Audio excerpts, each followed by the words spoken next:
Puji Tuhan, selamat malam Bapak Saudara semuanya. Selamat berjumpa kembali malam hari ini dalam acara online Discipleship Revival Total Ministry. Tema yang akan kita bahas malam hari ini ya, dalam Discipleship pada malam hari ini, kita akan membahas tentang satu tema, tentang Tritunggal. Saudara, Tritunggal. Istilah Tritunggal itu sebenarnya nggak ada di dalam Alkitab. Ya, cari ya, Tritunggal itu nggak ada di dalam Alkitab. Ini merupakan kesimpulan yang dibuat oleh para akademis ya, atau para teolog untuk merumuskan tentang adanya Allah Bapa, Tuhan Yesus dan Roh Kudus ya. Nah, karena mereka mendeteksi, loh kok ada 3, tapi kan 1.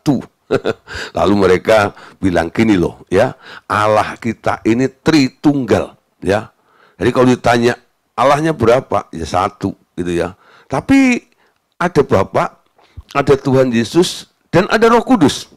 Dan itu sangat-sangat membingungkan. Saya sekolah Alkitab, lulus sekolah Alkitab ya. Saya belum memahami tentang ketritunggalan itu. Walaupun saya sudah khotbah di mana-mana ya, mengajar di mana-mana pada waktu itu ya, tahun-tahun 89 tuh ya sampai 93 ya. Itu saya khotbah gitu tentang hakikat Allah, tentang ketritunggalan dan sebagainya gitu. Ya sudah itu. Nanti kalau ada orang tanya ya, Pak, ini piye toh gitu. 3 atau 1 atau 3. Lalu saya bilang ini, Allah itu misteri ya. Otak kita tuh segede bakpao ya. Gak mampu untuk memahami Allah yang begitu besar itu loh. Ya sudah, terima aja seperti itu. 3-1, 1-3 walaupun kamu gak ngerti ya. Dalam hati saya sendiri juga gak ngerti. Ya, nah saudara, daripada Bapak Saudara itu hanya menebak-nebak ya, mari kita lihat apa kata firman tentang Allah kita ya, yang disebut sebagai Tritunggal tersebut ya.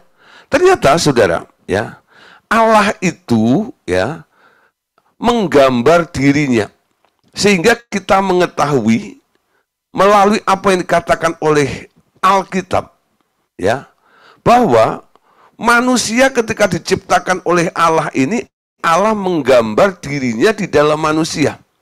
Sehingga manusia itu boleh dibilang sebagai gambarnya Allah ya, gambarnya Allah. Pada umumnya manusia sering menggambarkan Allah Tritunggal dengan memakai ilustrasi berupa benda-benda yang ada di dalam alam sekitarnya ini.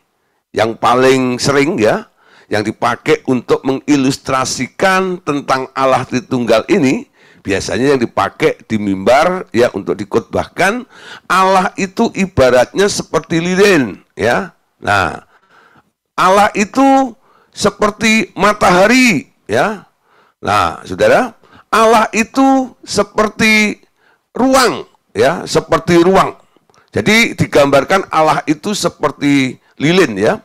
Lilin itu ada batangnya, lilin itu ada panasnya ya. Kalau lilin sedang menyala, Anda dekat-dekat itu kan merasakan ada aura panas seperti itu ya. Nah, lalu nyala daripada lilin itu menerangi ruangan tersebut.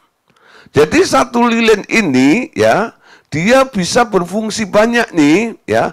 Ada batangnya, ada panasnya, ada terangnya. Tapi kan satu kan ya, ya lilin itu. Jadi lilin itu bisa mengeluarkan terang, lilin itu bisa mengeluarkan panas, dan lilin itu ada wujudnya yang disebut batang lilin tersebut ya. Lalu ada juga yang mengilustrasikan bahwa Allah Tritunggal itu seperti matahari ya. Matahari itu ya, tata surya itu ya, matahari yang besar sekali ini yang terang banget itu lah.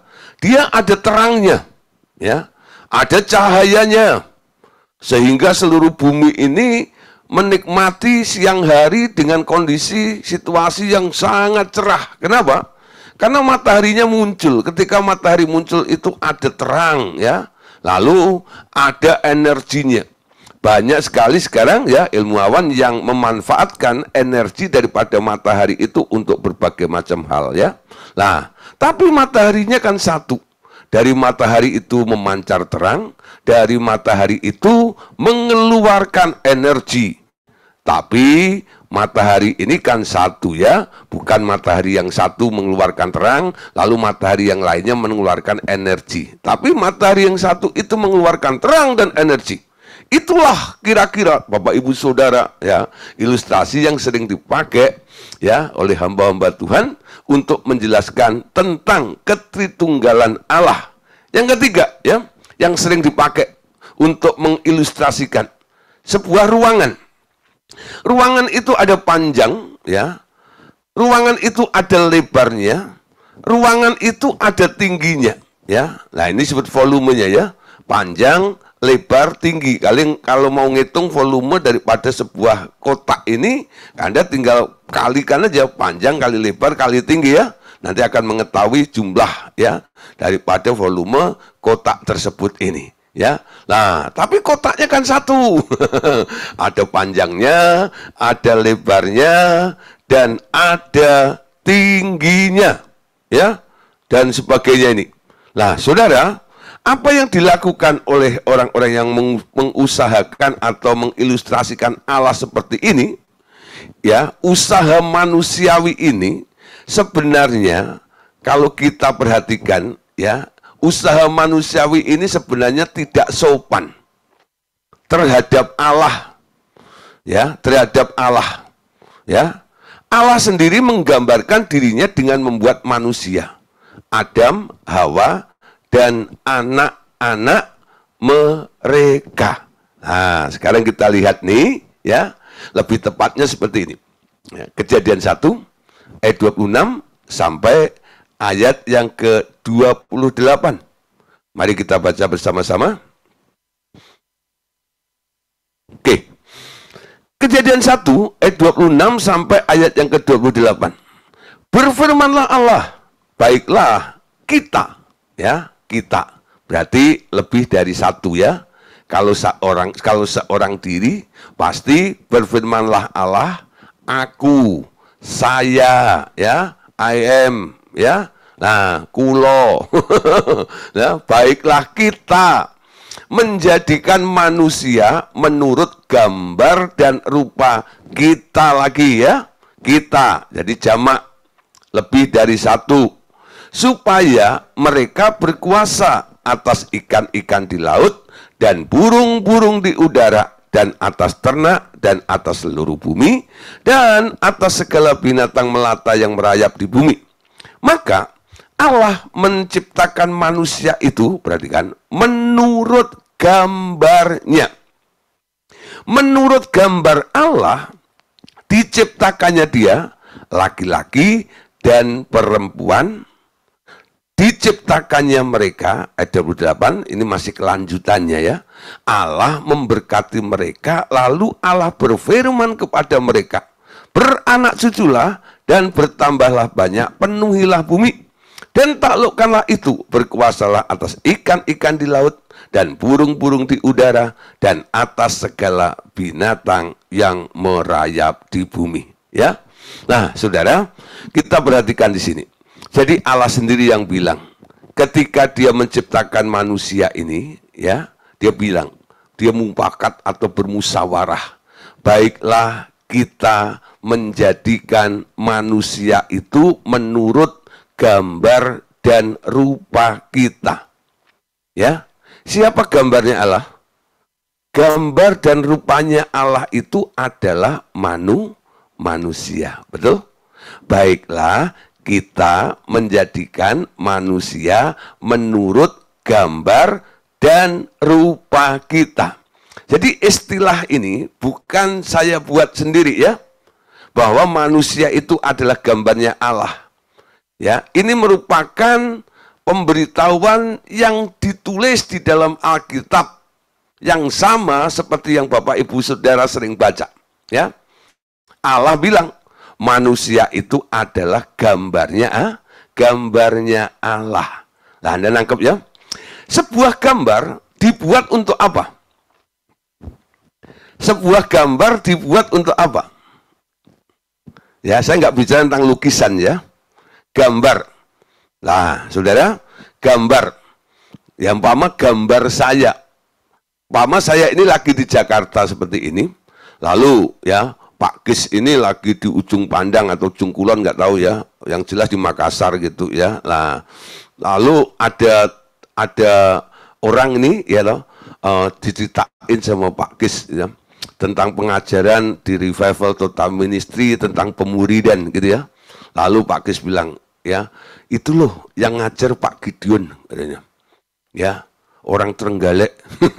Wis, siapa itu? Gitu. Orangnya penasaran, gitu. Orangnya kayak apa? Ya, saya mau tahu siapa sih Pak Gideon itu. Kayaknya saya pernah kenal gitu loh. Familiar dengan nama Gideon Arifin itu siapa? Gitu ya. Nah, ya. Nah, akhirnya Pak Kis ini kan ada nih ya, foto-foto mungkin diambil dari YouTube atau segala macam ya, atau pernah foto bareng sama saya gitu ya, pasti sekretariat itu. Lalu tuh ini loh yang foto sama saya ini gambarnya, ini fotonya ya, ini fotonya ya. Lalu orang tuh, oh ini toh, nggak asing bagi saya. Nggak taunya yang nanya itu teman saya yang sekarang kerja di ujung Pandang. Oh, saya udah kenal banget itu ya sama Gideon itu. Itu teman saya waktu masih muda itu, belum kita pada menikah itu ya. Nah, awal-awal masuk Jakarta ya, saya kenal sama Gideon. Nah, saudara, sebuah gambar dibuat ya, dihasilkan untuk menunjukkan aslinya, betul? Jadi Pak Kis itu nggak gotong saya atau jemput saya pakai pesawat itu ya. Lalu saya dibawa ke ujung Pandang atau ke Makassar untuk apa? Supaya orang yang bertanya siapa Gideon itu ya, supaya tahu, nih loh Gideon. Cukup ditunjukkan foto saya, cukup ditunjukkan gambar saya, itu cukup untuk menjelaskan ini loh Gideon, tuh ya. Gideonnya di Jakarta, ya. Tapi orang yang di ujung Pandang, yang di Makassar itu bisa dengan jelas, ya, mengerti tentang siapa Gideon itu. Kenapa? Karena sebuah gambar. Gambarnya siapa? Gambarnya Gideon, betul nggak itu? Nah, kalau bukan gambarnya Gideon nih, umpama ya, mungkin nih ya, pikirannya gitu, udahlah ya, yang penting yang berkaki dua, punya tangan, punya kepala gitu. Lalu kasih gambar monyet itu. Umpama nih saudara itu, nih loh gitu, kalau macam gitu. Sebenarnya apa saudara? Itu penghinaan ya. Penghinaan buat siapa? Buat Gideon, betul nggak itu? Masa Gideon disamakan dengan monyet, betul? Nangkep saudara maksud saya? Ya, nangkep sudah maksud saya. Nah, jangan salah mengilustrasikan. Dengan Anda membuat gambar yang lain, dengan Anda membuat gambar sendiri, menurut kreativitas Anda sendiri, itu sebenarnya kurang sopan. Ya, itu sebenarnya kurang sopan. Menggambarkan Allah ya dengan matahari, menggambarkan Allah dengan lilin, menggambarkan Allah dengan bidang itu ya, ruangan itu sebenarnya kurang sopan. Ya, Allah itu maha mulia, betul nggak? Kemuliaan Allah itu luar biasa. Ketika manusia itu diciptakan, Allah bilang, ini loh gambarku. Kalau kamu mau lihat aku, kamu boleh mengenal aku lewat gambar yang aku desain, lewat gambar yang aku buat. Makanya tadi bilang, baiklah kita menjadikan manusia menurut gambar dan rupa kita. Amin. Manusia adalah gambarnya Allah. Sebuah gambar dibuat untuk menunjukkan aslinya. Amin. Jadi sekarang kita lebih gampang mana? Ya, menggambarkan Allah seperti lilin, menggambarkan Allah dengan matahari, menggambarkan Allah dengan bidang ruangan tadi itu, atau Anda lebih condong untuk menggambarkan Allah itu dengan apa yang Tuhan memang desain untuk menggambarkan dirinya. Yaitu manusia itu. Amin. Ya. Nah, sekarang kita lihat. Kok bisa 3 tapi 1? Ya. Kok bisa 3 tapi 1? Gimana ini? 3-nya apa? 1-nya apa? Coba kita lihat kembali ayatnya ya. Supaya Bapak Saudara bisa menjelaskan kalau ada orang tanya tentang ketritunggalan, tentang gambar Allah. Ayat 27, perhatikan. Maka Allah menciptakan manusia itu menurut gambarnya. Jadi desain Allah itu persis, betul? Seperti dirinya sendiri. Manusia itu diciptakan menurut gambarnya Allah. Gambarnya marilah kita ini loh, ya. Nah, menurut gambar Allah, perhatikan, ya. Diciptakannya dia, ini detailnya. Laki-laki dan perempuan diciptakannya mereka, ya. Ayat 28 kelanjutannya, laki-laki dan perempuan yang diciptakan itu lalu diberkati. Lalu Allah berfirman kepada laki-laki dan perempuan itu, beranak cuculah dan bertambah banyak, penuhilah bumi dan sebagainya. Amin. Ya. Jadi Allah berkata, ya. Maka Allah menciptakan manusia itu menurut gambarnya, diciptakannya laki-laki dan perempuan, lalu diberkati supaya beranak pinak, supaya beranak cucu. Kira-kira kalau Bapak Saudara ya mendengar tentang penjelasan seperti ini, apa yang tergambar di dalam benak Anda tentang Allah itu? Ada laki-laki, ada perempuan, lalu diberkati supaya punya anak. Apa itu? Ada laki-laki ketemu perempuan, lalu diberkati, diresmikan, boleh punya anak nih. Namanya apa itu? Ya. Teng teng teng teng teng teng teng teng gitu. Nah, itu kalau modernnya. Tapi kalau di daerah Jawa dulu ya, di kampung saya dulu musiknya beda. Tung tung nek tung tung cekling. Mantene ditemok nih gitu. Wow gitu ya. Ya pakai gong itu gelong. Woi gitu ya. Nah, Saudara, jadi ada pernikahan ya. Untuk apa orang menikah? Membangun sebuah keluarga. Lalu punya anak. Ada laki, ada perempuan, ada anak. Nah, berapa jumlahnya? 3. Ada laki, ada perempuan, ada anaknya. Nah, kadang-kadang kita kan menyebut nih, ya, Tritunggal itu. Kalau kita berdoa, Bapak kami yang ada di surga. Kalau Anda memanggil Bapak, ya, nah kira-kira, saudara, ya, jenis kelaminnya apa kira-kira? Ya. Kalau Anda panggil seseorang Bapak itu untuk manusia yang jenis kelamin apa? Laki atau perempuan? Laki, betul? Bapak kami yang ada di surga. Yesus itu disebut anaknya Allah, betul? Nah, tentang Roh Kudus ini, Saudara. Roh Kudus itu tak lain adalah sisi feminim daripada Allah. Bukan istrinya Allah Bapak, bukan. Ya. Walaupun kita bicara tentang keluarga, laki-laki dan perempuan bersatu, suami istri kan. Tapi antara Bapak dan Roh Kudus itu bukan suami istri, bukan. Nah, seperti Hawa keluar dari Adam, Roh Kudus itu juga dikatakan dalam kitab Yohanes, Roh Kudus adalah roh yang keluar dari Allah Bapa, betul? Nah, setelah split, Roh Kudus itu keluar, dia membawa sisi feminimnya daripada Allah itu.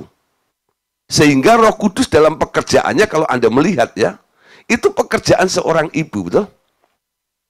Mengasuh, mengingatkan, betul ya, merawat, ya. memperhatikan banyak sekali pekerjaan Roh Kudus yang mirip seperti pekerjaan seorang wanita. Amin. Nah, berarti gini ya, Bapak, ya, Roh Kudus yang memegang sisi feminimnya, lalu ada anaknya yaitu Tuhan Yesus. Ada Adam, ada Hawa, lalu Hawa dan Adam dan Hawa itu beranak pinak, punya anak seperti itu. Itulah gambar, saudara, yang Allah buat. Sebenarnya Allah itu sedang menunjukkan atau memberitahu kepada kita bahwa Allah itu adalah sebuah keluarga. Jadi substansi daripada Allah itu adalah sebuah keluarga. Ya. Nah, dalam bahasa aslinya dipakai kata Elohim. Ya. Dipakai kata Elohim. Sementara Allah Bapa itu sebutannya adalah Eloah. Si anak itu sebutannya adalah Yehova atau Yahweh. Ya. Lalu Roh Kudus itu disebut sebagai Ruach Hekodes, ya. Ruach Hekodes, Roh Kudus. Nah, kenapa Bapak disebut sebagai Eloah? Lalu keluarganya jadi Elohim. Eloah itu adalah sebutan untuk Bapak secara pribadi, ya. Tapi Elohim itu bentuk pluralnya, bentuk jamaknya. Ya, ada beberapa suku, ya, kalau punya anak dia mengikutkan nama keluarganya atau fam atau C, ya, kalau orang Chinese C, ya. Nah, asal C-nya bukan setan aja, ya. Nah, C, gitu ya. Wah, umpama ya C-nya, ya, Pak Jeffrey itu C-nya Patras. Itu C atau bukan nggak tahu, ya. Nah, ya. Marga atau bukan? Nah, yang jelas Bu Dina, ya. Dina Purba. Saya punya teman namanya Reno Purba, ya loh. Saya punya teman juga Sinta Purba, ya loh. Loh, orangnya beda. Dia membawa nama Purba, betul? Ya. Nah, kalau orang Jawa jarang. Anak-anak saya nggak membawa nama saya, ya. Nah, ya, jadi orang-orang Batak, ya, orang-orang Ambon gitu ya, Ambon Manise itu loh, gitu ya, selalu bawa ini ya. Nah, itu orang Manado gitu ya, orang Chinese itu selalu menyertakan nama keluarga kepada anak-anaknya. Si anak itu sebenarnya namanya mungkin ya. Nah, mungkin namanya Dina tadi itu ya. Tapi dia membawa nama keluarga Purba, bukan? Dia boleh disebut Purba nggak? Boleh. Ya, kenapa? Dia keluarga Purba, betul? Namanya siapa? Nama aslinya siapa? Dina, betul nggak ya? Dina Yoselin kalau nggak salah, ya, ya, Purba. Nah, mulai hafal. Yang setia saya mulai hafal. Yang datangnya kadang-kadang saya agak bingung. Nah, saudara, gitu ya. Purba itu ya kalau saya panggil gitu, hei, Ibu Purba gitu ya. Nengok nggak kira-kira? Nengok ya. Betul nggak? Apa dia namanya Purba? Enggak. Namanya Dina, betul? Tapi dia merasa Purba, bukan? Bukan Purbakala ya, Purba, betul ya? Nah, dia merasa Purba. Saya panggil Purba, Ibu Purba itu. Dia nengok, ya. Saya panggil Ibu Dina, dia juga nengok. Nama aslinya Dina. Tapi nama keluarganya Purba. Amin. Nangkep ya? Jadi Purba itu sama dengan Elohim ya. Nah, Dinanya itu ya, itu adalah Eloahnya tadi dulu. Jadi Allah Bapa itu disebut Eloah, tapi keluarganya dinamakan Elohim. Amin. Nah, saudara, tiga-tiganya ini memiliki pribadi masing-masing. Bukan bergantian seperti itu yang dibilang satu tapi tiga. Ya, kadang-kadang ya ada orang nih, teman saya pernah mengilustrasikan tentang Tritunggal ya, itu seperti ibaratnya seperti saya gitu ya. Ya, saya ini kalau di rumah sebagai bapak. Kalau lagi nyetir, lalu anak-anak, istri, mungkin ada tetangga yang ikut gitu, saya sopir gitu ya. Nanti kalau saya lagi khotbah seperti ini, saya pendeta, pastor, oh, ya lah, evangelis, gitu ya. Wow, betul ya. Tapi satu, seperti itu. Lah, Allah bukan seperti itu. Bapak bukan Tuhan Yesus, ya. Tuhan Yesus bukan Roh Kudus, ya. Roh Kudus bukan Bapak. Ya. Catat baik. Bapak bukan Yesus, Yesus bukan Roh Kudus bukan Bapak. Tapi Bapak adalah Allah, ya, Elohim. Yesus adalah Allah, Elohim, ya. Roh Kudus juga Allah, Elohim. Amin. Agak bingung sedikit ya, saya ulang supaya tidak ada yang melintir khotbah ini. Ya,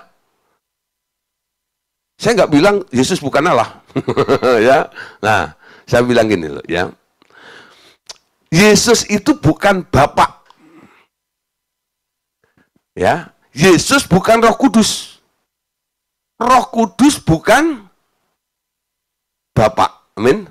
Namun Bapak itu adalah Allah. Yesus anak adalah Allah, Roh Kudus juga adalah Allah. Allah di sini menggunakan kata Elohim. Amin. Nah, jadi Eloah itu Elohim, Yehova atau Yahweh itu Elohim, Ruach HaKodes itu juga Elohim. Ya. Eloah bukan Yehova atau Yahweh. Yehova atau Yahweh bukan Ruach HaKodes. Ruach HaKodes bukan Eloah. Supaya Bapak Saudara nanti putar kembali, ya, ulang. Mau pakai istilah Eloah atau Bapak, ya, terserah. Tapi paling tidak pengertiannya Bapak Ibu Saudara mulai nangkep splitnya di sini ini loh. Ya. Tiga-tiganya Allah. Allah apa? Elohim. Tiga-tiganya itu adalah sebuah keluarga. Amin. Ya. Bapak Tuhan Yesus dan Roh Kudus itu adalah sebuah keluarga. Nah, satu hari Saudara, Tuhan Yesus sudah menjadi manusia, lalu turun ke bumi. Kita lihat dalam Lukas pasal, ya, ayat 21 ini, ya. Nah, ketika seluruh orang banyak itu telah dibaptis, dan ketika Yesus juga dibaptis dan sedang berdoa, terbukalah langit dan turunlah Roh Kudus dalam rupa burung merpati ke atasnya, dan terdengar suara dari langit, Engkaulah anakku yang kukasihi, kepadamulah aku berkenan. Nah, yang ada di dalam air siapa? Yang ada di dalam air adalah Tuhan Yesus, betul? Jadi setelah dibaptis oleh Yohanes Pembaptis, Tuhan Yesus keluar dari air, lalu terbukalah langit. Dan turunlah Roh Kudus dalam rupa burung merpati ke atasnya. Dan terdengar suara dari langit, Engkaulah anakku yang kukasihi, kepadamulah aku berkenan. Dalam waktu yang bersamaan, muncul dengan bareng saudara di sini, yaitu Bapa, Tuhan Yesus, dan Roh Kudus. Ya. Namun ada orang yang nggak percaya, ya, bahwa itu Bapa dan Roh Kudus dan Tuhan Yesus itu beda.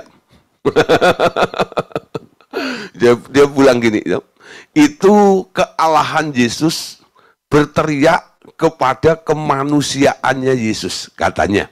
Ada yang bilang seperti itu, ya.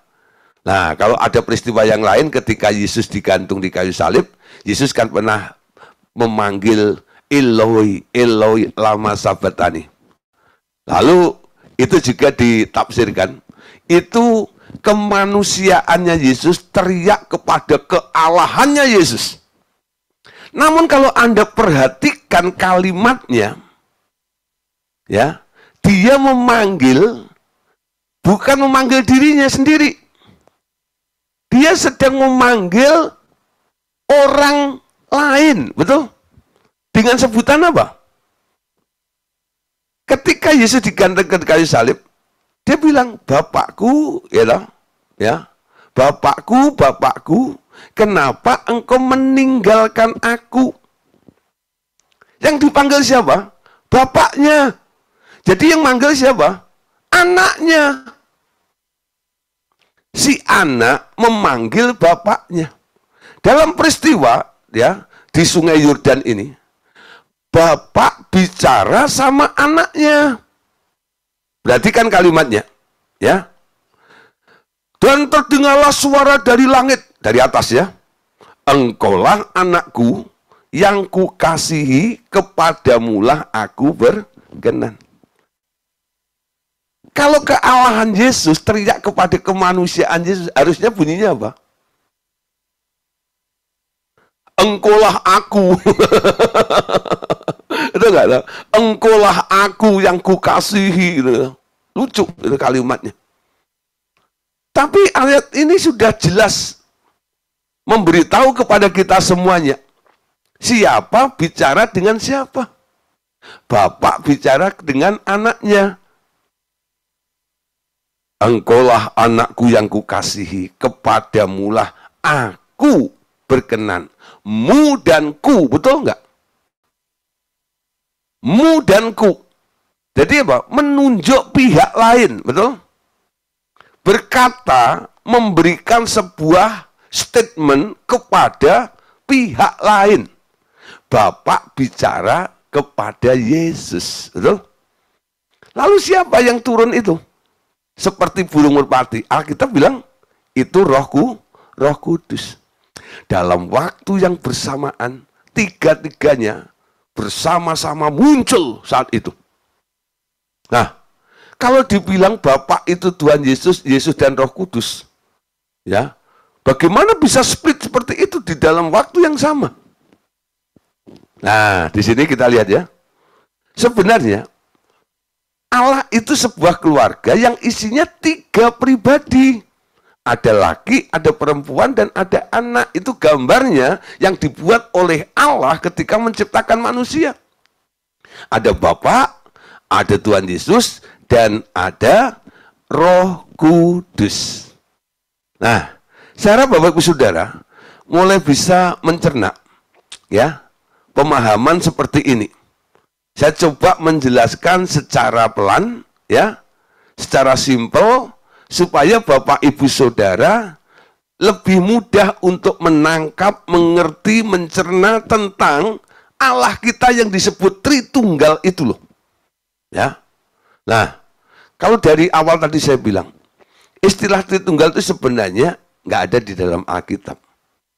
Kalau kita pelajari tentang hakikat Allah yang sebenarnya, muncul bareng, lalu 3 pribadi muncul juga, ya, bersama-sama berinteraksi di situ. Bapak bicara dengan anak, anak merespon, lalu Roh Kudus turun ke dalam anak itu, ya. Nah, dari sini saya mungkin lebih condong, ya, daripada memakai istilah Tritunggal, saya lebih condong untuk memakai istilah 3 in 1. Nah, orang Jakarta tahu tentang 3 in 1, ya. Kalau sekarang sudah nggak ada lagi, ya, karena sudah diganti dengan ganjil dan genap. Dulu saudara, ya, kalau lewat jalan protokol, jalan Sudirman, Tamrin, kalau macam itu, satu mobil isinya harus di atas 3 orang, ya. Kalau enggak ditilang.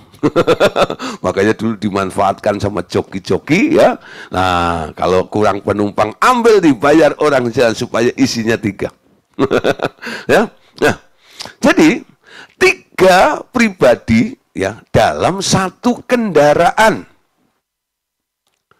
Yang disebut esa, ya, nanti saya bahas sendiri tentang keesaan, tapi saya sedikit sampaikan sedikit dulu, ya. Nah, tentang yang disebut esa itu lebih tepatnya adalah kehendak atau tujuannya. Ya, Allah itu satu keluarga, Allah itu satu tujuan, Allah itu satu kehendak. Ya, lalu mereka bekerja sama dengan fungsi dan tugasnya masing-masing.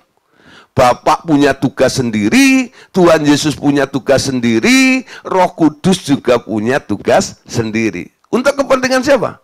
Untuk kepentingan keluarganya. Ya, untuk kepentingan keluarganya. Nah, sekarang kita lihat ya tentang Tuhan Yesus dan Allah Bapa. Ya, siapa Tuhan Yesus? Siapa Allah Bapa ini? Nama Allah memang kadang-kadang dipakai sebagai nama pribadi, tapi lebih sering lagi dipakai dalam arti nama keluarga. Ya, itu yang saya jelaskan tadi. Kalau dipakai nama pribadi, namanya Eloah. Tapi kalau dipakai dalam nama keluarga, dalam bentuk plural atau bentuk jamaknya, dikatakan atau disebut sebagai Elohim. Ya, sebagai keluarga Allah. Ya, nah, bagaimana Allah membuat keluarga ini sehingga ada yang namanya keluarga Allah? Awalnya Allah Bapa melahirkan Yesus sejak dari masa lampau yang kekal sekali dengan cara berfirman. Kalau dibilang Tuhan Yesus itu dilahirkan oleh Allah Bapa, banyak orang belum begitu paham. Ya, apakah Tuhan Yesus itu dilahirkan oleh Allah Bapa? Nah, banyak orang kadang-kadang kejebak dengan istilah-istilah ya. Tuhan Yesus itu kan dibilang dalam kitab Wahyu, ya. Dia adalah singa suku Yehuda. Dia adalah Alfa dan Omega, yang awal dan yang akhir. Betul, memang ada ayat itu, ya. Sebenarnya saudara, ada beberapa ya sebutan atau nama daripada Bapa itu dipinjamkan kepada Tuhan Yesus dalam rangka apa? Misinya, ya, di dalam kerajaannya, di dalam area ciptaannya dia, Tuhan Yesus ini, lah dia disebut yang awal dan yang akhir atau Alfa dan Omega. Namun sebelum Yesus ada, sudah ada satu pribadi yang disebut siapa? Bapa. Ya. Nah, kenapa disebut Bapa? Kata Bapa itu sebenarnya sebutan untuk founder ya. Cikal bakalnya, tunasnya, awalnya, awal dari segala sesuatu sebelum ada itu Bapa. Lalu Bapa melahirkan Yesus. Setelah itu Tuhan Yesus diberi mandat. Ya, Allah Bapa mendelegasikan, dia percaya kepada anaknya ini untuk menciptakan segala sesuatu. Namun Bapa enggak diciptakan oleh Tuhan Yesus. Tahtanya Allah Bapa enggak diciptakan oleh Tuhan Yesus. Sebelum Tuhan Yesus ada, Bapa sudah membuat kerajaannya sendiri, yang disebut kerajaan Allah. Sementara kerajaan Yesus itu lebih terkenal disebut sebagai kerajaan surga. Jadi jangan rancu ya. Kalau bicara tentang kerajaan Allah, sebenarnya kita sedang bicara tentang kerajaannya Bapa.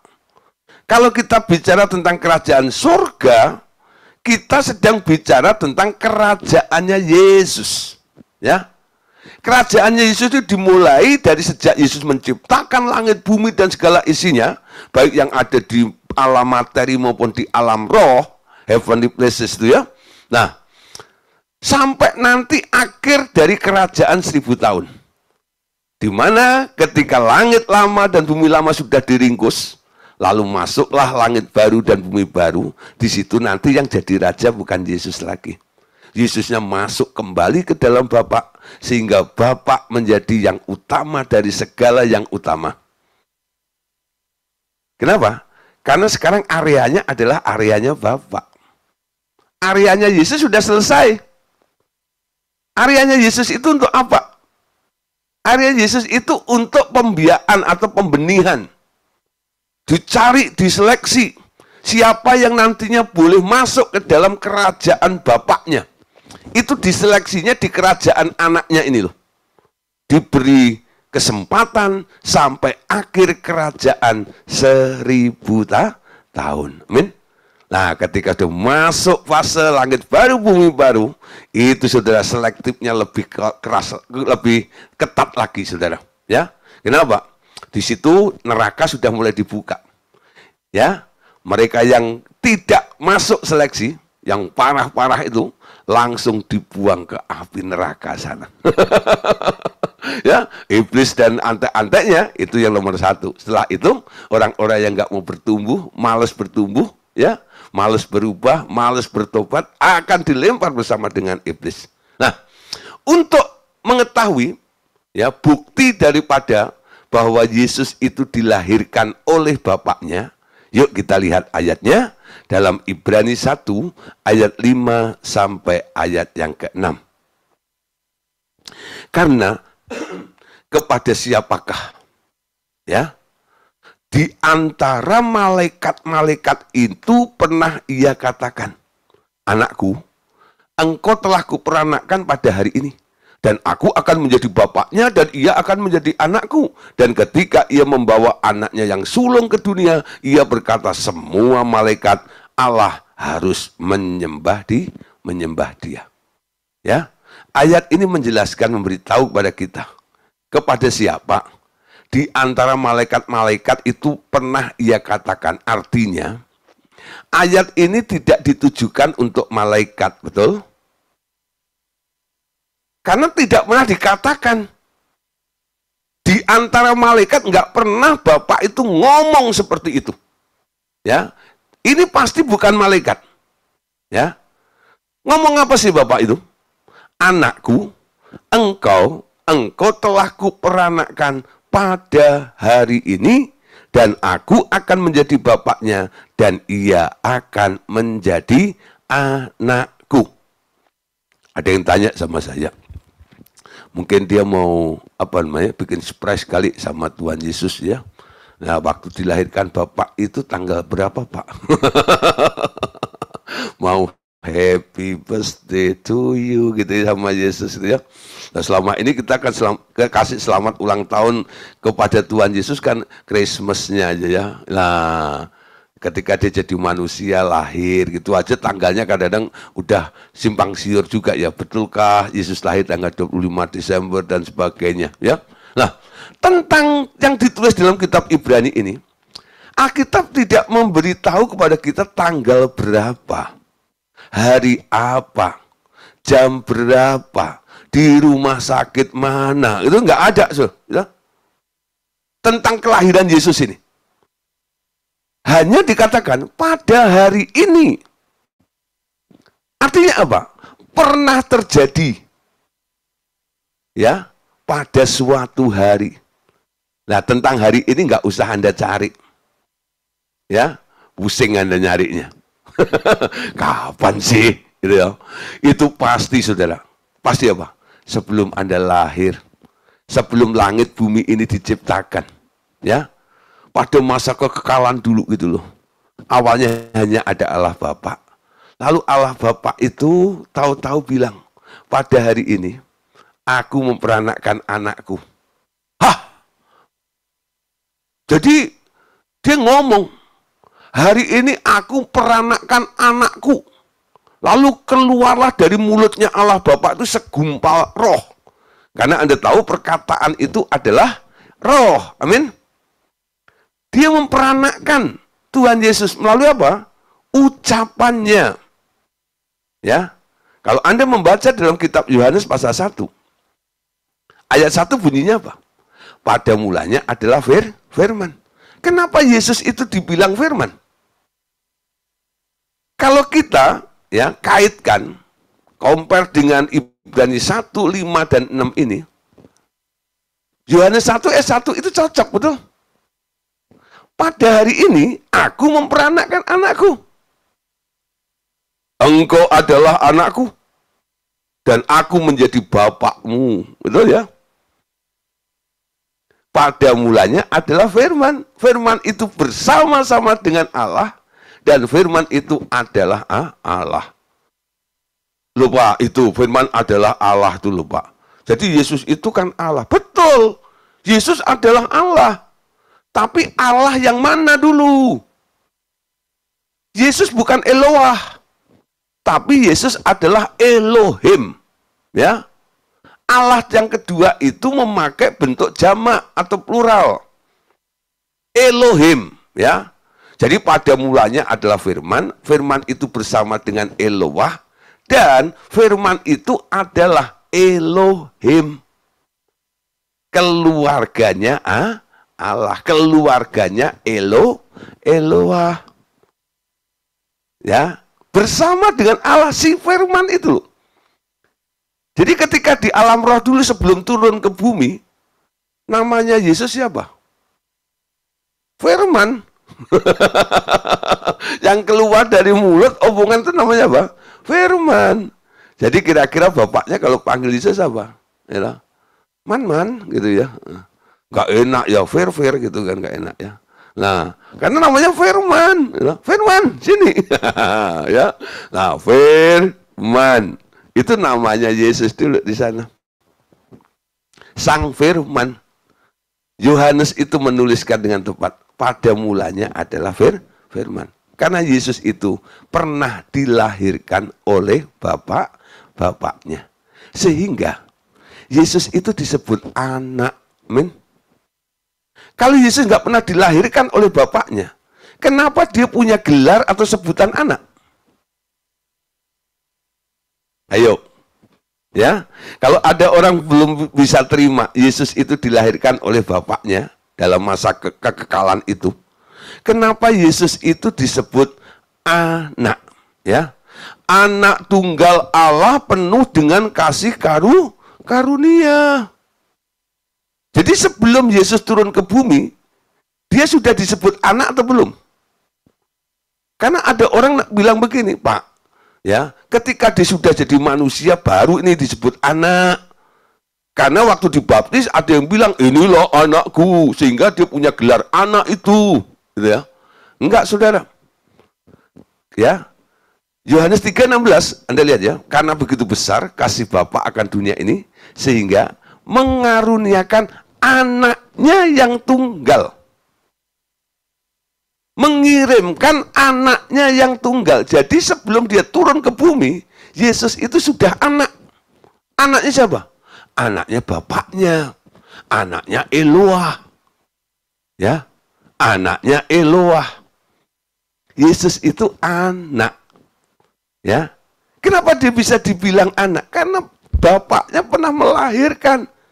Dia pernah dilahirkan oleh seorang pribadi yang namanya Bapak, ya. Makanya Yesus itu kalau panggil yang di atas sana, Bapakku, betul? Ketika ngajarin doa dengan murid-muridnya, ya, tentang doa itu, apa yang Yesus ajarkan? Ketika murid-muridnya nanya, ajarin aku doa dong. Kalau berdoa begini loh, ya, sebut yang di atas sana itu, Bapak kami yang ada di surga. Kenapa Yesus pakai kami? Karena dia sedang ngajarin orang lain, betul? Yang doa, ya, ditujukan kepada satu pribadi yang sama. Aku berdoa memanggil Bapak. Sekarang aku ajarin kamu ya. Kalau kamu panggil yang aku panggil Bapak itu, ya, bilang begini, Bapak kami. Ya, Bapakku juga Bapaknya Yesus.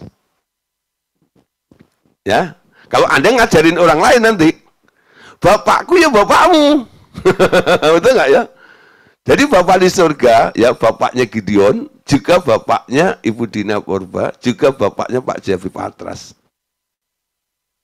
Ya, makanya saya bilang, yuk kita doa, Bapak kami, gitu ya, yang di surga. Nah, kita boleh menyapa dia Bapak sejak kita percaya Yesus, kita juga diangkat sebagai anak Allah. Amin. Nah, Saudara, jadi sekarang tentang Yesus dilahirkan oleh Bapaknya tidak lagi membuat kita jadi sanksi atau bingung ya. Sekarang kita tahu, benar, bahwa Yesus itu ada karena dilahirkan oleh Bapaknya. Nah, kalau dilahirkan oleh Bapaknya, Yesus itu juga boleh, walaupun dia juga sang pencipta, dia juga bisa dibilang sebagai ciptaan. Nah, ini yang banyak orang nggak terima. Masa Yesus ciptaan? Konteksnya harus dipahami dulu. Ya, kalau bicara di antara yang diciptakan oleh Tuhan Yesus, Yesus bukan ciptaan. Yesus penciptanya, betul? Tapi kalau dikaitkan dengan Bapaknya, Allah Bapa, Yesus bisa dibilang sebagai ciptaan. Masih bingung? Ya? Kenapa Yesus dibilang ciptaan? Lihat dulu ayatnya ya. Wahyu 3:14. Wahyu 3:14, dan tuliskanlah kepada malaikat jemaat di Laodikia, inilah firman dari Amin, saksi yang setia dan benar, permulaan dari ciptaan Allah. Saksi yang setia dan benar. Siapa? Tuhan Yesus ya. Inilah firman dari Amin, saksi yang setia dan benar, permulaan dari ciptaan Allah. Siapa yang berfirman kepada jemaat-jemaat itu? Tuhan Yesus, saudara. Ya. Dia disebut permulaan dari ciptaan Allah. Jadi sebelum Bapak ini menciptakan yang lainnya ya, belum ada ciptaan yang lainnya. Bapak itu cuma nyiptain Yesus tok. Setelah itu semua yang kita lihat di alam materi ini, yang kita bisa lihat di atas langit itu ya, bintang dan sebagainya itu, siapa yang ciptain? Tuhan Yesus. Ya, itu Tuhan Yesus.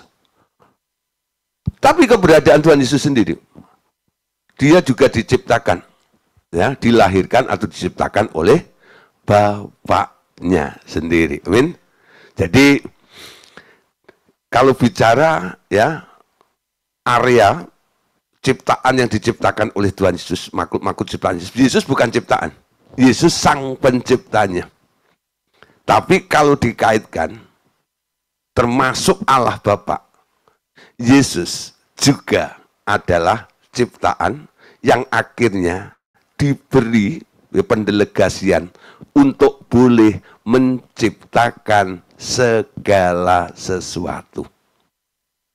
Yohanes 1:3. Baca nanti. Segala sesuatu dijadikan oleh Yesus. Segala sesuatu yang mana dulu? Ya. Perikopnya itu yang mana dulu nih? Areanya area mana yang diciptakan oleh Yesus? Apakah Allah Bapa termasuk diciptakan oleh Yesus? Enggak. Loh ya? Itu lain perkara. Amin. Nah, 1 Yohanes 5:1. Setiap orang yang percaya bahwa Yesus adalah Kristus lahir dari Allah. Dan setiap orang yang mengasihi Dia, yang melahirkan, mengasihi juga Dia yang lahir dari padanya. Wow, saudara, 1 Yohanes 5 ayat 1 ini ayat yang paling sulit nih di kalangan para akademis. Ya. Setiap orang percaya bahwa Yesus adalah Kristus lahir dari Allah. Yang dimaksud siapa? Bapak, Ibu, Saudara, dan saya. Amin.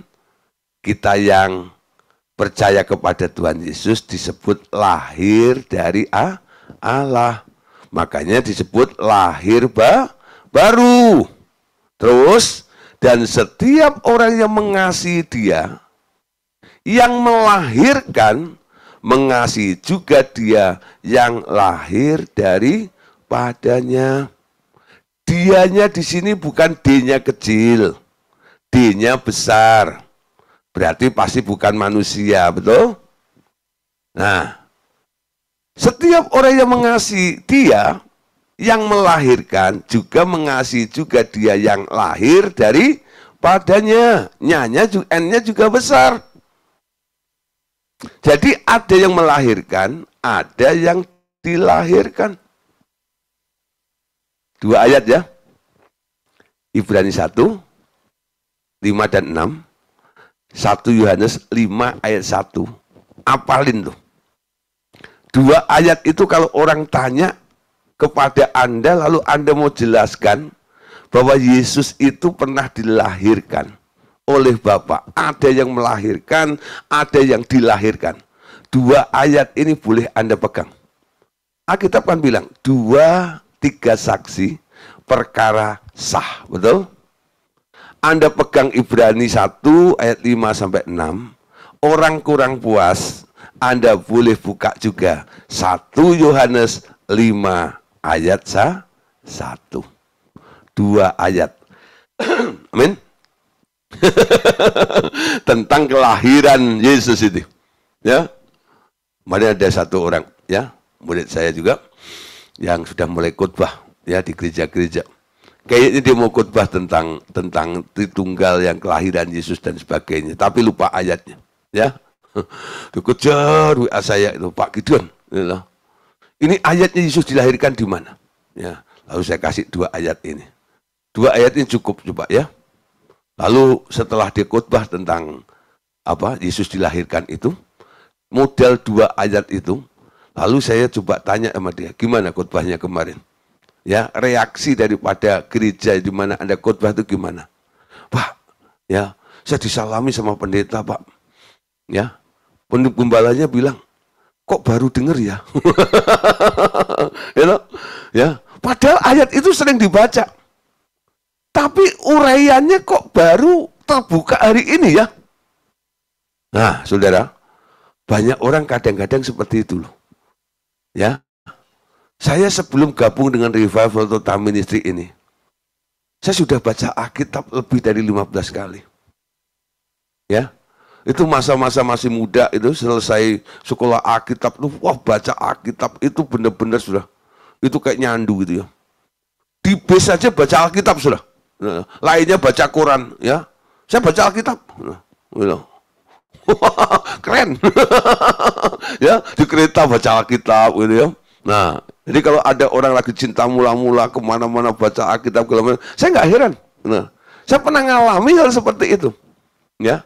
Baca Alkitab itu pernah saya baca, ya. Bahkan dulu sekolah Alkitab kan setiap hari harus hafal 1 ayat, tuh, ya.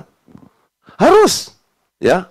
Setiap hari harus hafal 1 ayat, nggak boleh ayat yang sama, ada catatannya, semuanya, ya. Nah, bayangin saudara, jadi tentang Alkitab itu pernah saya, ya paling enggak udah pernah oprek lah ya. Namun saudara, walaupun pernah membaca, namun pengertiannya nggak pernah saya dapat. Kata hari ini kuperanakan anakku dan sebagainya. Dulu saya pikir malaikat. Padahal di situ dikatakan, di antara para malaikat, ya, aku tidak pernah berkata seperti ini. Artinya bukan untuk malaikat. Tapi karena Tritunggalnya, ya toh, itu masih Jesus only, ya toh. Pokoknya Allah itu hiji, gitu ya. Satu ya Bapak itu tok gitu. Nah, Bapak Yahweh itu istilahnya, alirannya. Nah, dari sini ini walaupun ada ayatnya nggak pernah kebuka. Tapi dengan pengertian ya yang sesuai dengan firman yang kita bahas malam hari ini. Setiap apa yang Anda baca, ya, nanti akan terbuka dengan mudah. Ya. Sekarang orang bisa mendeteksi kok. Anda itu ngomong bagaimana, paham Anda tentang Allah sebagai keluarga bahwa dia juga 3 pribadi itu nanti akan ketahuan dari cara doa Anda, cara Anda ngomong. Kalau Anda sudah mulai juga dipercayakan untuk membawa firman, nanti bahasa Anda itu akan beda. Ya, Anda sudah bisa split. Anda sedang ngomong tentang Bapak, Anda sedang ngomong tentang anak, atau Anda sedang ngomong tentang Yesusnya itu, Roh Kudus itu. Ya, saya pernah khotbah di satu gereja, ya, di GPI Bojong Indah. Nah, habis khotbah saya dikejar oleh satu orang, ya, salah satu diakennya. Nah, Pak Pendeta, saya mau nanya Pak, gitu. Tadi saya perhatiin Pak, gitu. Bapak itu cara bicaranya, saya itu backgroundnya dulu Katolik Pak masalahnya. Ya, Anda tahu Katolik loh, demi Bapa, Putra dan Roh Kudus itu ya. Disebut 3 itu kalau macam. Lah, dia sudah bertanya-tanya, kenapa kalau pakai tanda salib, mulainya itu mesti sebut 3 gitu ya. Padahal di 1. Itu membuat dia bingung. Lalu ketika dia lihat gaya bicara saya, ya, ketika khotbah seperti itu. Lalu dia tanya, Pak Gideon pernah jadi orang Katolik? Ya enggak, saya lahir ceprot itu di GPDI. Kenapa? Orang tua saya itu pendeta GPDI, saya nggak pernah jadi orang Katolik. Tapi kok Bapak itu cara ini kayak mirip-mirip orang Katolik. Memang saya banyak teman orang Katolik, tapi saya tidak menganut pahamnya dia, enggak. Tapi tentang Tritunggal seperti ini, kebenaran ini terungkap sejak saya gabung dengan Revival Total Ministry. Ya, dulu saya bantah dengan Pak Andreas tentang Tritunggal ini. Kelihatannya saya ikut kemana-mana, ya. Itu dalam rangka tugas saja, ya. Diajak Pak Andreas sama Bedru Kasdaud kemana-mana, keliling Indonesia dari pulau ke pulau, gitu ya, segala macam gitu ya. Tapi paham Tritunggal itu belum bisa saya terima lama, saudara. Kenapa? Dogmanya dari awal pokoknya satu. Nanti kalau sudah di kamar gitu ya, kebetulan kadang-kadang saya satu kamar dengan Pak Andreas itu. Udah nih, saya gangguin Pak Andreas lagi ngetik bikin buku segala macam itu saya recoin ini loh. Pak loh. Lalu mulai nih debat. Lalu Pak Andreas itu bilang gini, ya Gideon, kalau kamu menerima sesuatu yang baru, masih pegang yang lama sampai kapanpun juga, kamu nggak bakal bisa menerima apa yang baru itu. Kan Alkitab bilang, anggur yang baru kalau ditaruh di kirbat yang lama, jebol, rusak itu, dan anggurnya tumpah, betul nggak? Kenapa? Tempatnya nggak tahan. Karena anggur yang baru itu fermentasinya masih kuat, betul nggak itu?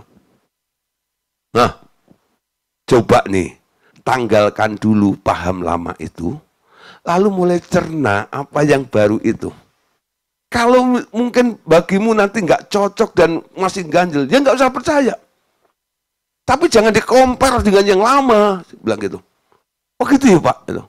Saya ikuti nasihatnya. Ya, ini otak teologi saya ini. Gini-gini sarjana teologi ya loh. Ya toh, itu masih ini loh. Rasanya gitu ya. Ya toh. Makanya kadang-kadang Pak Andreas tuh ngeledekin saya itu kalau dia khotbah mau apa itu pakai ilustrasi gini, ya toh. Dan dia pernah khotbah tentang Bartimius gitu ya. Ya di Gapura Mas waktu itu RDSB itu. Lalu menurut Anda bagaimana Bapak Saudara ya perikop ini loh. Lalu ada yang menjelaskan gini, Pak menurut saya ini Bartimius itu gini. Lalu Pak Andreas sudah dimbar gini, menurut Pak Pendeta Gideon bagaimana gitu ya. Langsung digituin.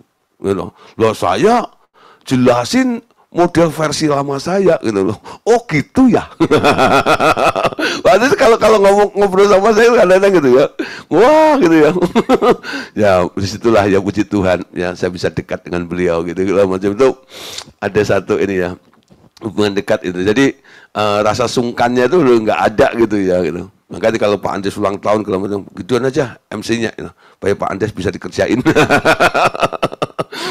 Nah, jadi saya mulai tanggalkan ya toh, paham saya yang lama. Lalu saya mulai dengerin ya penjelasan dari beliau. Masuk sudah. Masuk, kenapa? Nggak ada yang bantah. Ya. Kalau Anda masih pegang kebenaran yang Anda anggap ya paling benar seperti itu. Ya, nanti kalau lagi diskusi kalau macam nanti ya saya buka ruang diskusi, Anda nanya saya jawab kayak apapun juga pasti Anda bantah. Kenapa? Anda bukan sedang cari kebenaran, Anda sedang cari pembenaran, enggak ya? Pasti seperti itu. Ya. Dan itu bukan satu dua sih. Ya, saya udah terbiasa menghadapi orang-orang seperti itu ya. Kenapa? Saya sendiri dulu seperti itu. Ini bukan tabur tua saya, bukan. Salah sendiri dulu suka bantahin Pak Andreas. Makanya lu sekarang dibantai murid kamu. Enggak, sudah ya. Sekarang saya mau share ya. Mempertahankan hal yang lama, kalau Tuhan menyatakan yang baru, tanggalkan ya. Jangan taruh anggur baru di kantong yang lama. Coba nanti mulai ya. Dengan Tritunggal yang kita pelajari malam hari ini, dengan Anda mencerna lebih dahulu dan menanggalkan apa yang sudah Anda mengerti yang lama dulu itu, dengan mudah Anda akan menangkap nanti tentang Tritunggal ini. Ya. Nah, jadi saudara, boleh disimpulkan begini, Allah Bapa mengangkat Yesus sebagai Tuhan atau Tuhan atas seluruh ciptaannya. Nah, ini baru di sini kita lihat gelar sang penciptanya dari Tuhan Yesus. Padahal dia juga ciptaan, betul? Tapi dia diangkat oleh Bapaknya jadi Lord. Ya, jadi Adonai. Atas semua ciptaannya, jadi Tuhan. Atas seluruh ciptaannya.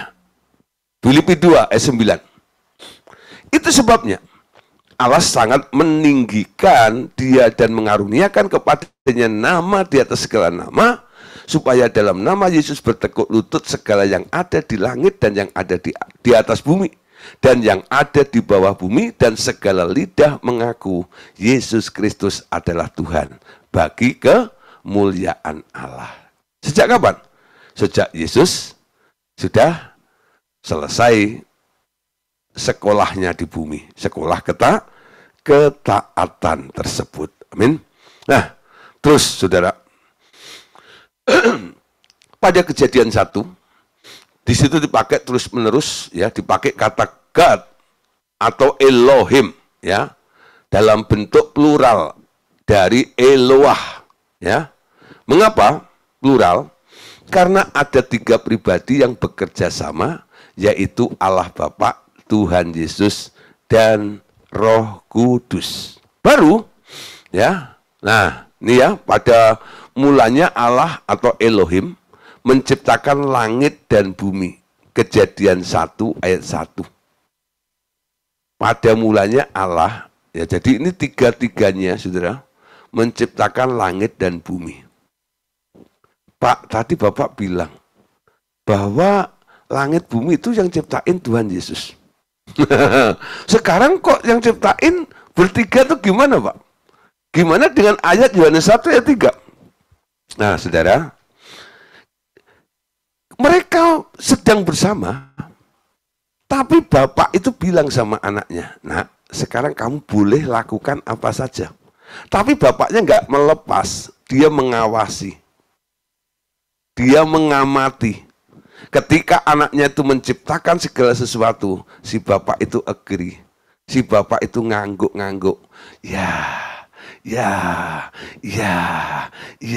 Nangkep sudah ya? Siapa yang menciptakan? Tangannya siapa yang bergerak? Yesus. Tapi Bapak ada di situ. Roh Kudus ada di situ juga. Mereka bersama-sama menciptakan. Nangkep ya? Nah, umpama ya, Bapak Ibu Saudara sama anak-anak ya, keluarga gitu, ke pantai gitu ya. Lalu anak Anda biarin main di pantai gitu ya. Lalu main pasir gitu ya. Si anak bikin rumah-rumahan, Anda tungguin gitu ya. Anda di sampingnya, paling Anda kasih arahan dikit gitu ya. Nah, kan si anak nengok kepada Anda, Mama, ini gimana, Ma? Gini. Nah, Anda nggak menyentuh pasir sama sekali. Yang menyentuh pasir si anak. Ya, bapak dan ibunya enggak. Ketika ya yang dibuat oleh anak itu jadi, ya. Anda bisa bilang apa? Kita ciptakan, Nak, ya. Kita telah buat, Nak, ya. Ya, kita telah buat. Jadi si anak itu membuat bersama dengan bapaknya, bersama dengan ibunya. Gak heran, dalam Yohanes 1 ayat 1, Kejadian 1 ayat 1, di situ dipakai kata Elohim. Ya. Elohim menciptakan langit dan bumi.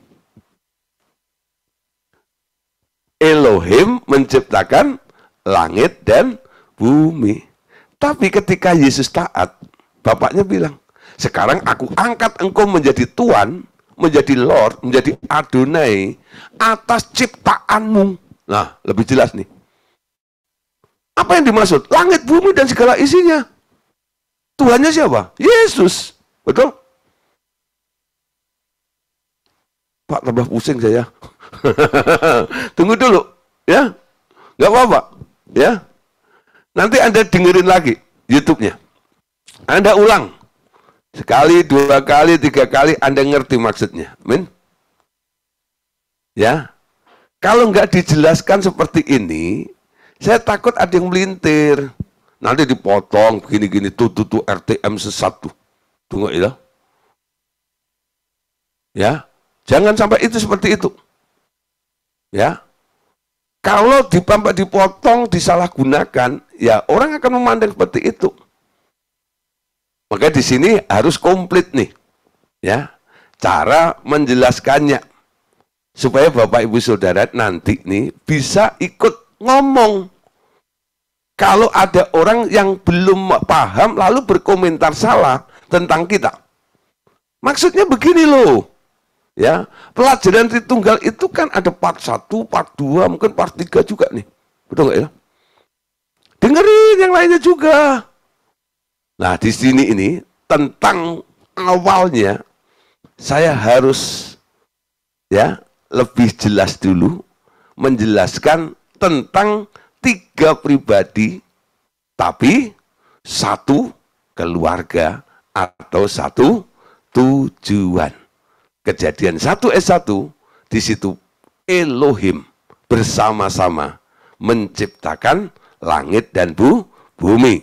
Baru ya pada Kejadian 2 ayat 4 dan seterusnya kata Tuhan muncul dan dipakai terus karena sekarang yang terus bekerja adalah Tuhan, yaitu Yesus. Tuhan atas ciptaan ini. Perhatikan Kejadian 2 ayat yang keempat. Kejadian 2 ayat yang keempat. Nah, demikianlah riwayat langit dan bumi pada waktu diciptakan ketika Tuhan Allah. Nah, di sini baru dipakai kata Yahweh Elohim. Bukan Eloah. Ya. Yahweh Elohim, Tuhan Allah menjadikan bumi dan langit, ya. Yahweh Elohim, Tuhan Allah, ya, menjadikan bumi dan langit itu. Nah, kapan itu? Ketika dia menata ulang bumi, ya. Dilakukan sendiri tanpa Bapak loh. Yahweh Elohim. Dan seterusnya yang muncul di muka bumi ini, kalau Anda membaca dalam Alkitab, ada malaikat yang ketemu dengan Musa, ketemu dengan Abraham, ketemu dengan Yakub. Malaikat yang pakai huruf M besar, itu bukan malaikat biasa. Malaikat istimewa. Tapi sebenarnya bukan malaikat. Ya, siapa? Yehova, Yesus. Yesus itu dari dulu naik turun, ya, dari tahta Allah Bapa turun ke bumi, ketemu Abraham, ketemu Yosua, ketemu Musa, dan seterusnya. Itu yang turun-turun ketemu yang disebut Tuhan itu sebenarnya adalah Tuhan Yesus, bukan Allah Bapa. Allah Bapa nggak pernah turun dari headquarternya. Kenapa? Karena Allah Bapa itu api yang menghanguskan. Nggak ada satu orang pun bisa memandang Bapa, nggak ada. Kebakar. Ya. Kalau hatimu nggak suci, habis dari Bapa ini. Allah Bapa itu api yang menghanguskan. Yesus itu memanifestasikan Bapaknya, sehingga melalui Yesus kita boleh kenal Bapa itu loh, melihat Bapa itu. Makanya Filipus pernah tanya, tunjukkanlah Bapa itu padaku, itu cukup bagiku. Yesus geleng-geleng sama satu murid itu. Filipus, sudah sekian lama kamu bersama dengan aku, masa kamu nggak melihat Bapa? Filipus sontak melihat, mana Bapa? Kalau kamu lihat aku, kamu lihat Bapa. Karena Bapa di dalam aku dan aku di dalam Bapa. Apakah Bapaknya muncul? Enggak. Lihat Yesus, lihat Bapa. Amin. Yesus itu representatifnya Bapa itu. Nah, percayalah kepadaku. Karena apa yang kukatakan itu bukan dari diriku sendiri. Itu enggak ya? Semua sumbernya dari Bapakku. Jadi ada satu misi sebenarnya yang Yesus lakukan ketika di muka bumi apa? Mau memperkenalkan Bapaknya kepada seluruh ciptaan ini. Sehingga melalui Yesus semua ciptaan mengenal Bapak itu. Ya. Nah, jadi mulai Kejadian pasal 2 dan seterusnya, siapa yang muncul? Yesus. Sampai akhirnya karena demi menebus manusia, ya, daging harus ditebus dengan daging, darah itu, ya, bayar darah. Yesus harus punya tubuh. Dia turun dalam bentuk daging. Yohanes 1 mengatakan, firman itu telah menjadi daging dan diam di antara kita. Kenapa harus menjadi daging? Karena mau menebus manusia yang punya tubuh daging itu loh. Yang sudah terjual, diperbudak oleh si iblis. Nah, dia baru menggunakan tubuh daging di situ. Tapi sebelumnya bukan berarti Tuhan Yesus nggak pernah turun. Pernah. 4.000 tahun sebelumnya Yesus itu naik turun terus. Ya. Nah, tapi dalam bentuk roh, tubuh roh. Baru ya 2000 tahun yang lalu melalui rahim Maria dia lahir di bumi dalam bentuk daging. Amin. Nah, sekarang kita perhatiin bagaimana tentang sedikit lagi. Ya. Penciptaan, Saudara, ya. Yesuslah yang telah menciptakan langit, bumi, dan segala makhluk yang lain. Itu sebabnya juga ia disebut sebagai Bapa yang kekal dalam Yesaya 9 ayat 5. Permulaan dari segala ciptaan, Yesus adalah hikmat. Nah, pada mulanya adalah firman. Yohanes 1 ayat 1-3 ya. Dan firman itu bersama-sama dengan Allah dan firman itu adalah Allah. Ia pada mulanya bersama-sama dengan Allah. Segala sesuatu dijadikan oleh Dia, dan tanpa Dia tidak ada suatu pun yang telah jadi dari segala yang telah diciptakannya. Ya, tadi sudah saya jelaskan. Kolose 1, 16-17.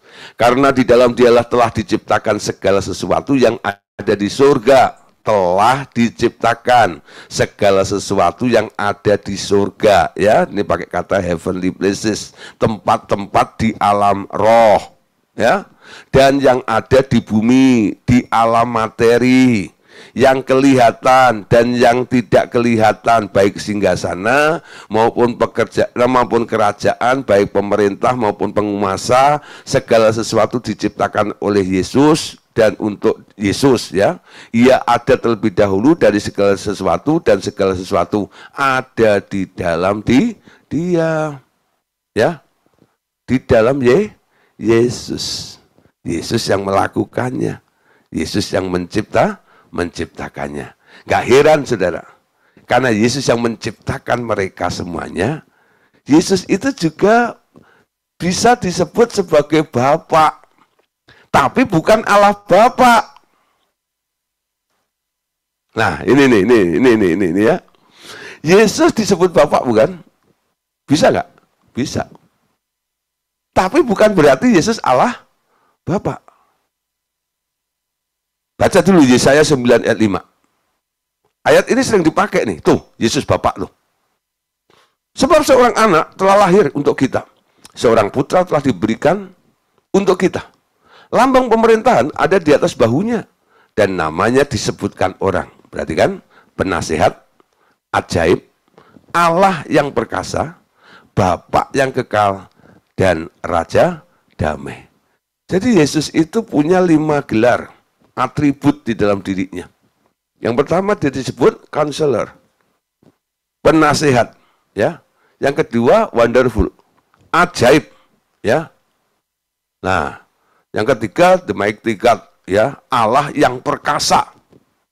Lalu, ya, yang keempat itu disebut Bapa yang kekal. Baru yang kelima disebut Raja damai. Nama yang keempat ini yang sering dipersoalkan, bukan? Itu loh, Yesus itu Bapa. Ya, itu ada kata Bapak kan? Nah, coba lihat ini ayat sekali lagi. Penasehat ajaib, Allah yang perkasa, Bapa yang kekal, Raja damai. Tuh, Bapa yang kekal. Jadi Yesus Allah Bapa kan? Enggak. Yesus bukan Allah Bapa. Tapi kok disebut Bapa? Kenapa? Bapa dari apa yang diciptakannya. Tapi Yesus bukan bapaknya Allah Bapa. Justru Yesus itu anaknya Allah Bapa. Semua yang pernah diciptakan oleh Yesus itu anaknya Yesus. Betul nggak? Sehingga semua yang diciptakan itu boleh menyapa Yesus sebagai bapaknya. Nah, sumbernya gitu loh. Asal muasalnya itu yang disebut Bapa. Yesus disebut Bapa bukan berarti dia Allah Bapa, ya.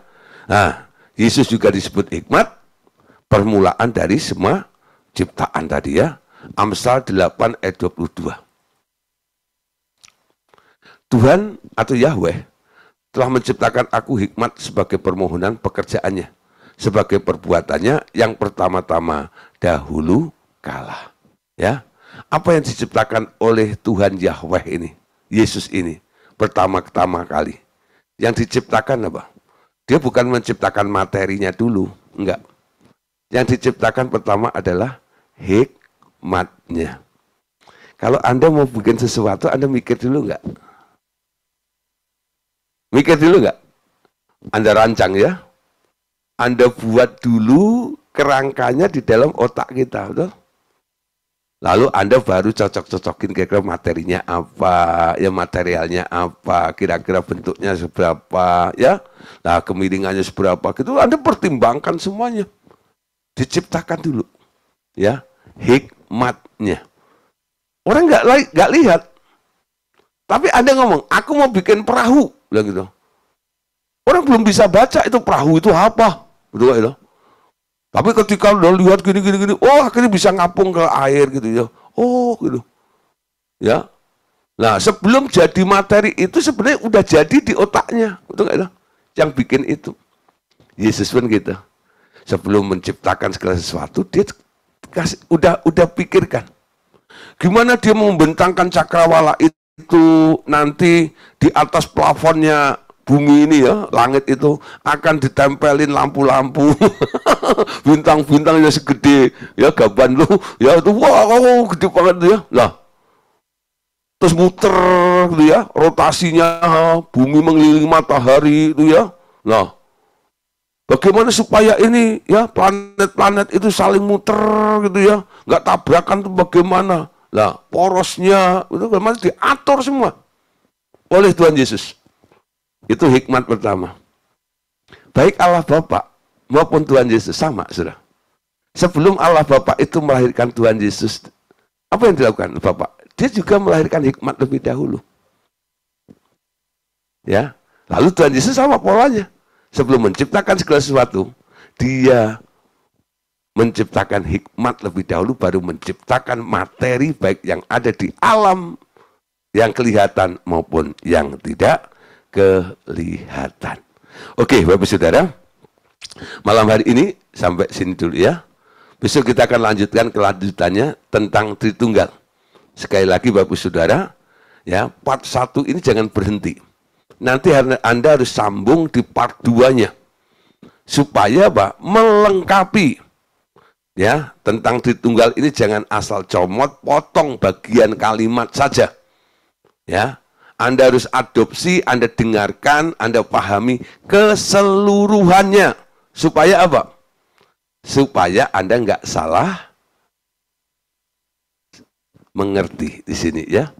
Persepsinya baik benar seperti apa yang kami ajarkan pada malam hari ini. Oke, puji Tuhan. Tuhan Yesus memberkati kita semuanya. Amin. Yuk kita